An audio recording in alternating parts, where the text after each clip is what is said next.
Eh. Ozoke wapi? Ozoke wapi? Ah, mais là, j'ai dit. Tu vas na uti ba misala après tout le matin que tu as bêta tout côté moi. Oh, mais balobaka. Yo milateli. O milateli yaya. Yaya o milateli après sikondo zolo ba ote toza jeudi to bima. Petit nangi nga ramba moto bima reza mon problème te. Yo Ah, bita papouche. Papouche. Tout le soka simple bo to bimi to beti 14. Excuse me. Oh.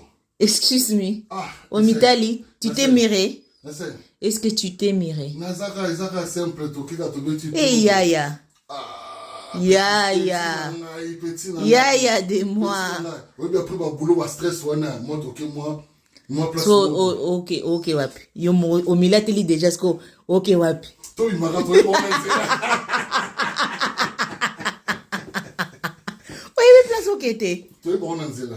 Oye bon nanzela. Te faut itinéraire ezala. Mamsu wa kota ba dondom to lega. Eh.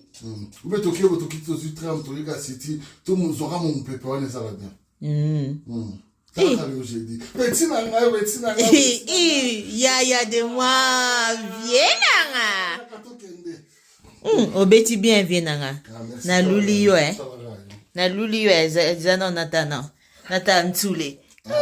Oso mintula sika o lancer Mission koto. Mission. Moi ce que lati olati vengele. Olati nin oni. Et siap. Birbetia grande sœur nae. J'étais loul. J'étais loul.